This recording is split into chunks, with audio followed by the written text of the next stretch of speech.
Hors-série numéro 9 dans un décor ou un contexte légèrement différent des précédentes vidéos hors-série.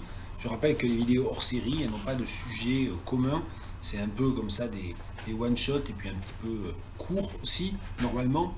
Là, c'est autour d'une question qui s'est posée suite à mon live Twitch de lundi soir, non, de mardi soir, avant-hier, autour du centenaire de la publication d'Ulysse, Ulysses de James Joyce.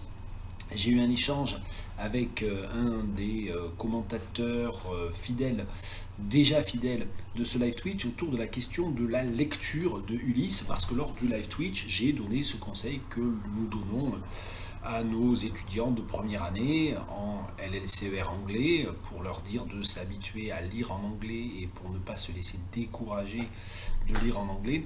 On leur dit de ne pas s'arrêter à chaque mot inconnu, de ne pas se plonger dans le dictionnaire dès qu'il y a un mot qui n'est pas compris, que ce qu'il faut c'est essayer de visualiser ce qui se passe. Si par exemple c'est un roman, une pièce de théâtre, essayer de visualiser ce qui se passe, essayer de comprendre l'histoire, et s'il y a des détails dans la description du décor, dans la psychologie qui arrête un petit peu la lecture, eh bien tant pis, peut-être que 80, 60, 50% seulement du texte est compris, mais au moins on avance, et plus on lit ainsi, évidemment, plus on lit vite, et mieux on lit, et plus on a aussi de vocabulaire, et mieux on comprend, y compris en contexte, du vocabulaire que l'on ne connaît pas. Donc ça c'est vraiment très important, ça n'est pas vrai d'ailleurs que de la lecture en langue étrangère, c'est vrai de l'apprentissage de la lecture, je pense aussi dans sa propre langue par les écrits.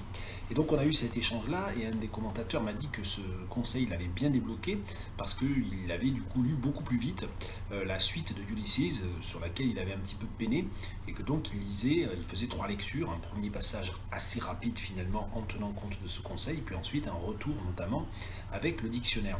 Et juste après avoir eu un échange en message privé ce matin, très tôt, j'ai repris la lecture de ce livre que j'ai commencé hier dans l'avion.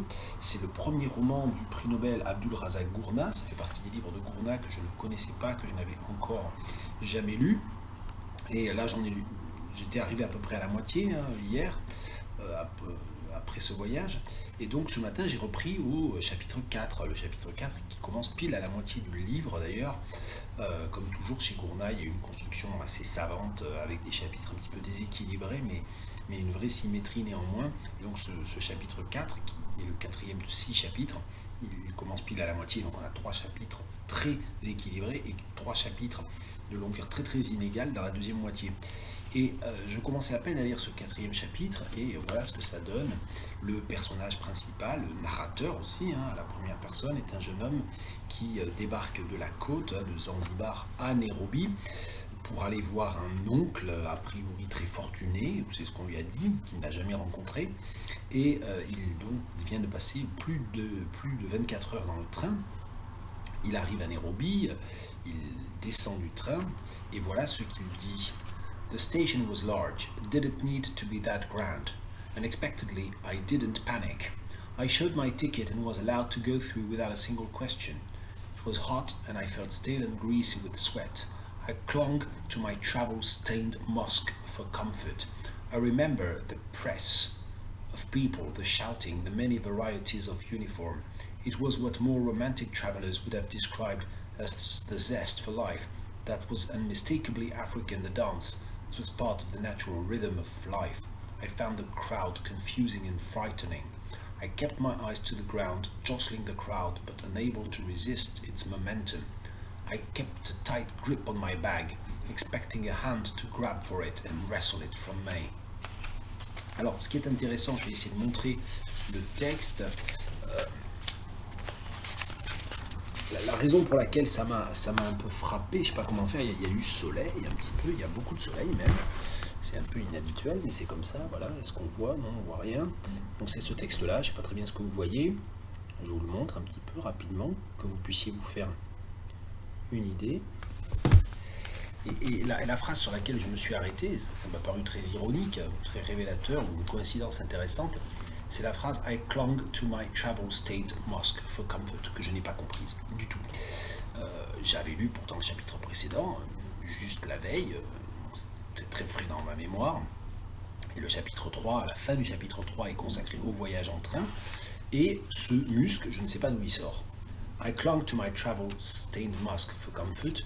Littéralement, je m'accrochais à mon musc taché par le voyage, for comfort, pour me réconforter. Ça, c'est littéralement ça. Et en lisant ça, j'ai pas du tout compris de quoi il s'agissait. Je ne comprends toujours pas d'ailleurs, je ne vais pas vous révéler la solution de l'énigme. La seule chose que j'ai faite, évidemment, c'est que pour le coup, j'ai continué, parce que ça n'empêche pas du tout de continuer à lire en fait le reste de ce chapitre 4. On n'a pas besoin de comprendre cette phrase pour comprendre la suite, l'arrivée chez l'oncle, etc. Mais quand même, ça m'arrive très rarement de ne pas comprendre une phrase en anglais quand même, quand je lis dans un récit, on va dire, de prose narrative relativement conventionnel, voilà, qui cherche pas, qui n'est pas un texte d'avant-garde, expérimental, volontairement opaque. J'ai pas ce type de problème-là. Je suis gêné par un mot, je suis gêné par une expression, mais je suis pas gêné par une phrase entière. Là, je comprends tous les mots, mais je comprends pas du tout ce que ça veut dire. I clung to my travel-stained musk. Comment est-ce qu'on peut s'accrocher? Cling. Comment est-ce qu'on peut s'accrocher à du musc? Je vois pas très bien. Le musc taché par le voyage, c'est quoi? Est-ce qu'il avait emporté avec lui? Je suis même allé reparcourir les pages précédentes en me disant que j'avais raté un truc, qu'il avait fait suivre du parfum sous une forme solide, je sais pas, du musc sous une forme solide, je vois pas très bien comment, mais et que ce musc a été taché, je vois pas très bien. Donc ça, tout ça c'est un peu curieux et très honnêtement ça n'aide pas à comprendre vraiment ce qui se passe. Donc il faudrait poursuivre l'enquête. Je l'ai pas fait, j'ai pas cherché en détail, mais j'ai passé un petit moment de réflexion quand même. Ce qui est intéressant, c'est que plus loin, presque 10 pages plus loin, au bas de la page 103, dans cette édition qui est une réédition, évidemment, les éditeurs ont republié tous les livres de Cournat, dont ceux qui n'étaient plus disponibles, et c'était le cas de Memory of Departure, qui était épuisé. Au bas de la page 103, en parlant de l'oncle, his sister, c'est la mère du narrateur, his sister would have been proud to see how he had turned out, would have quailed at his musk of power and charisma. His musk of power and charisma, littéralement, son musc de pouvoir et de charisme, son parfum, son aura en fait, son parfum, ça, je sais pas comment on pourrait dire, voilà, c'est son aura, oui, de pouvoir et son charisme. Donc, et là, le musc est métaphorisé. Donc, le premier musc a l'air d'être, la première occurrence de musc au début du chapitre 4, dans une phrase très étrange, a l'air d'être vraiment dans un sens littéral. C'est une sorte de parfum ou d'objet parfumé auquel le jeune homme s'accroche parce qu'il se trouve désorienté, il est déboussolé, c'est certainement anxiogène. Et puis, 10 pages plus loin, la deuxième occurrence de musk, c'est dans un sens métaphorique. C'est évidemment, et dans un contexte évidemment d'une famille arabe, d'une famille de marchands arabes qui sont eux-mêmes déstabilisés par les indépendances et par la minorisation par une majorité nationaliste noire, que ce soit en Tanzanie bien entendu, et même dans une différente mesure au Kenya où se passe la deuxième partie du livre. Cette image du musc, le cliché aussi des marchands arabes, des parfums, etc., ça prend tout un autre sens. Mais c'est pour dire, voilà, que typiquement, cette phrase-là, je n'avais pas à m'arrêter dessus. Je me suis arrêté dessus parce que ça m'intéressait de la regarder sous l'angle de cette interprétation et sous l'angle surtout de cette expérimentation de la lecture arrêtée par un mot, arrêtée par le sens d'un mot que l'on connaît. En l'occurrence, ici, c'est pas un mot que je ne connais pas, mais c'est un mot que même en le connaissant, je ne peux pas identifier, ou qui ne me permet pas d'identifier le sens du récit ou ce qui se passe à ce moment-là dans le récit. Voilà, donc c'était un peu la raison pour laquelle j'avais envie de faire cette petite vidéo en question comment se passe une lecture en langue étrangère et même dans sa propre langue, et dans le prolongement bien sûr de ces live Twitch autour d'Ulysse. Voilà, à bientôt.